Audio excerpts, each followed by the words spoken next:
Hello, I am vlogging without a plan. Haha. So I'm working late.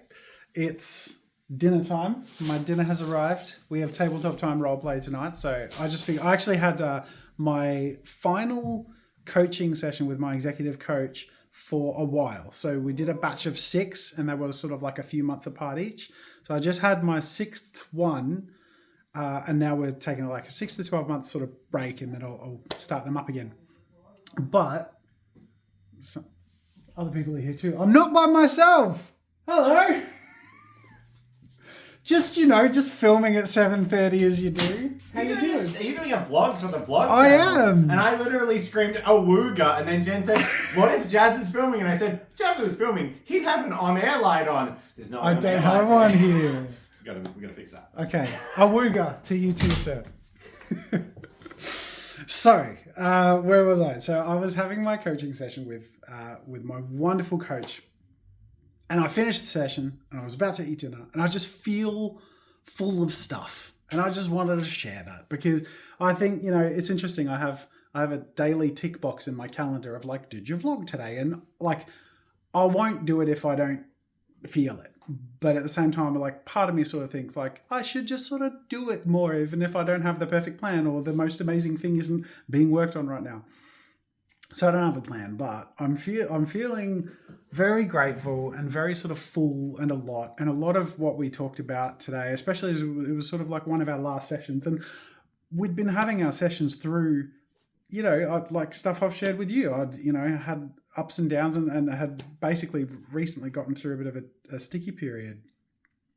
And now I'm feeling like I'm really coming out on the other side of it. And we together were able to sort of like look at a lot of that and like reflect on, like what are the impacts of various things and what, but like the long and short of it is like,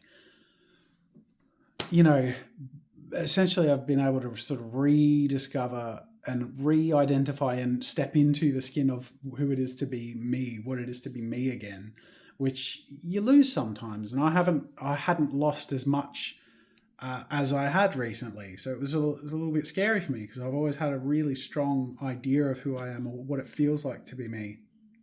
And that is being audacious. That is being daring and excited about the things that I'm working on. I spent all day editing this video on this game, this gate crash thing that's such a good video. Like in terms of like, I don't know, like I always feel like the thing that I'm passionate about and I'm working on is the next big thing. But I felt like that since I was 11 years old. Younger, I remember my cousin visited us a month ago and said, I remember when you were like 8 years old and you were drawing. And I said, what are you drawing? And you said, I'm drawing for Disney.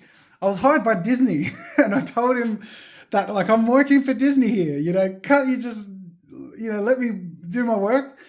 And I was serious about it, like about the next big thing since I was like, I was younger than 10 at that time, apparently. I don't even have any memory of that. So I feel like that now about this video I'm editing, and it, who knows? It may be the next big thing, it may not be, but the thing that I love and the thing that I love feeling again is being in that space. And I think the thing that you love and the reason why I've been able to be successful as a YouTuber is because it's not the thing I'm making that will or won't be the next big thing that people are following me for. It's the 100% palpable, like dedicated passion to the feeling of following that thing in that moment, like following that creative pursuit because I'm hungry for it and it's fun and it's the world of possibilities. And sort of rediscovering that has just been really sort of refreshing and needed. And I'm just feeling really good after that call because I've felt pretty lost after some of them. And it's been great, felt better after the calls because it's great to have sort of really qualified guidance and someone really professional and understanding and good at what she does. But at the same time, like working through stuff. Whereas now I feel like there's so many things to solve still. There are so many challenges to face. And yet I feel so ready because I've taken more time to take care of the part of myself that matters most. You know, the real parts of me, and pay attention to that and give room to that. And that feels good. And I just want to share that. So let's wrap up with a few questions. I've saved some of my favorite questions. I won't use all of them because I want to do some more vlogs. So, actually, I'll save those for when I do the real thing. Okay. What would you? Okay, this is Cheesepeak 9391 who says, "What tool would you be lost without in your life, your whole life?" Mine would be a pencil or screwdriver. That's a really good question. Mine would be my calendar. That sounds very boring, but the calendar is how I use my time, and how I use my time is everything. It's like the stuff I don't want to do, but I can put it into place so I know it will get done, and I may not want to emotionally do it, but I want to do it because of what it will get. And some of the stuff I really want to do, but probably shouldn't spend too much time doing, but if I can put it in there, if I can fit it in there, then I can do it. And so that, plus, like, as someone who's very forgetful, being able to just put down just immediately when I have the thought, knowing I'm going to forget it, write it down as a tick box or it's something to address later, it actually makes me someone who otherwise wouldn't function in a neurotypical world be functional, because I can compartmentalize and categorize and organize. So that is my answer to that question. Here's a good one. This is from Triss, Yell Hair Triss. He says, "Are there any cons/fan meetup possibilities that you would like to go to this year or the upcoming years, given that you have the time and energy for them?"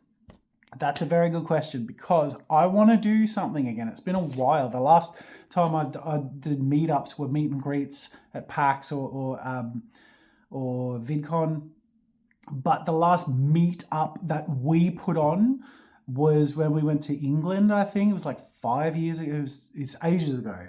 And I miss it. Like, it's been so long since I've connected with my community for my community's sake. So I really want to do like a meetup, like drawing party thing in Melbourne or something.